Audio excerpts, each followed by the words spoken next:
Hello everyone, welcome to my channel Learn and Grow 26. I think all of you are doing great. उम्मीद करती हूँ सभी खैरियत से होंगे। करते हैं आज की video start without wasting our times. वो तो बहुत अच्छी तरह सौदा पटा लेती है, भाई को ले गई अपने साथ मार्केट में। ज़्यादातर बहनें भाइयों को लेकर जाती हैं।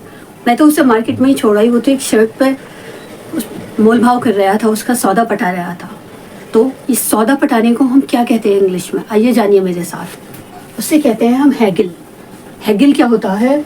तो argue when you are trying to agree about the price of something, कि जो तुम वो मोल भाव करने के लिए जो तुम आर्ग्यू करते हो, उससे बहस करते हो, उसे हम बोलते हैं हैगिल।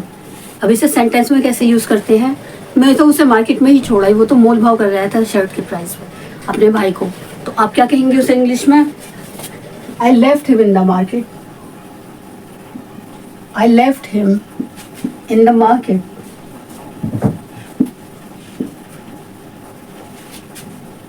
He is haggling over the price of the shirt.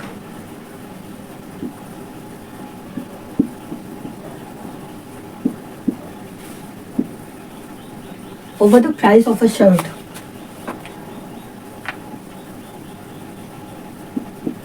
क्या मैं उसे मार्केट में ही छोड़ आई? वो तो मोल भाव कर रहा था एक शर्ट के प्राइस पर। तो इसे इंग्लिश में कैसे कहेंगे? I left him in the market. In the market. I forgot. Right.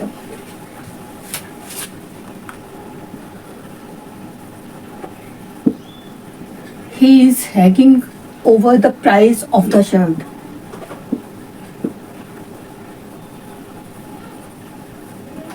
He is haggling over the price of the shirt. इसे हम इंग्लिश में क्या कहा? I left him in the market. He is haggling over the price of a shirt. ये manage कर लेती है reasonable price पर लाने पर। इसे हम इंग्लिश में क्या कहेंगे? She manage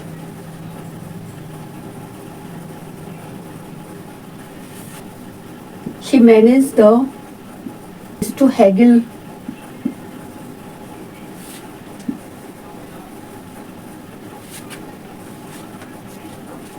Hegel down to something.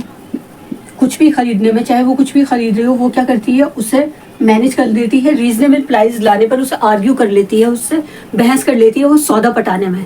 तो सौदा पटाना हम हिंदी में क्या कहेंगे? इसे सौदा पटाना या फिर मोल भाव करना, कि वो अच्छी तरह मोल भाव कर लेती है। She manage to haggle down to something more reasonable. कुछ भी लिख सकते हैं आप, समथिंग यहाँ पर वो कुछ भी, शर्ट के प्राइस लेने पे, वेजिटेबल्स के, सबके कुछ भी कर सकते हैं आप, यूज कर सकते हैं मोर रीजनेबल।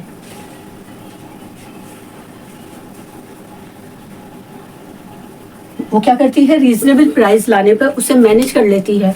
क्या हुआ इसकी हिंदी?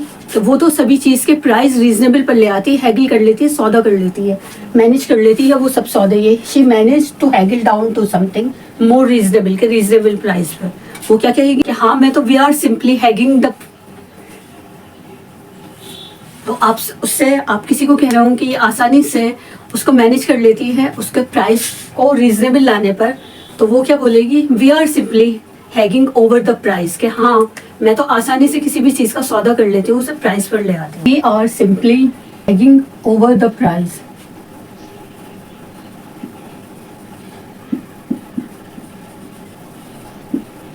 मैं तो आसानी से ही किसी से भी सौदा कर लेती हूँ उसके प्राइस कम करने पर।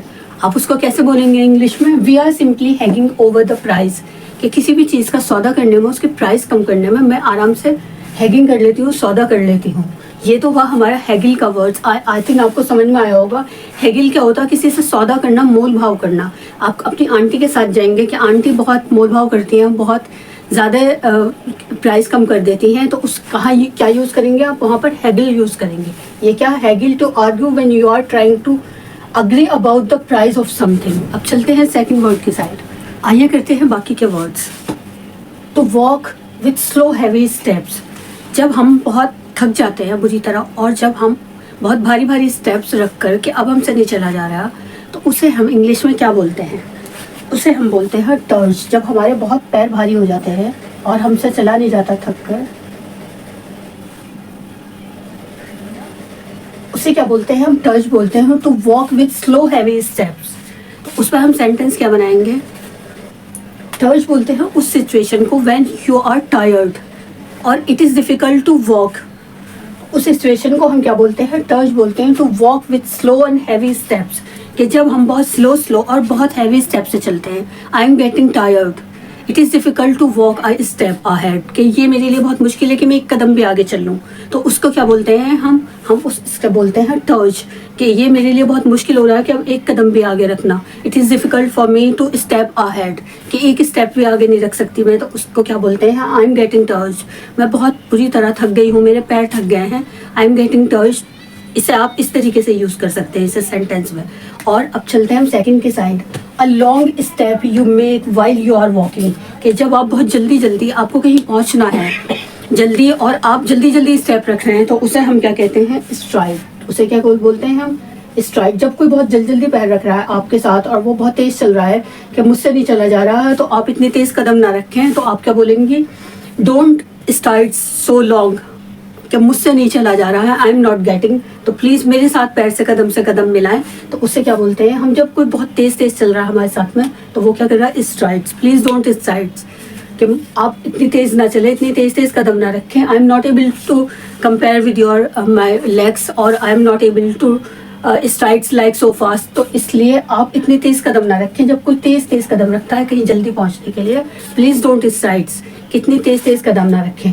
और जब to walk with short steps with your body moving from one to the another, जब कोई इंसान छोटी हाइट का होता है और उसके छोटे पैर होते हैं और वो क्या करता है, बहुत शॉर्ट स्टेप्स रखता है, तो उसे हम क्या कहते हैं, उसे हम कहते हैं वेडल।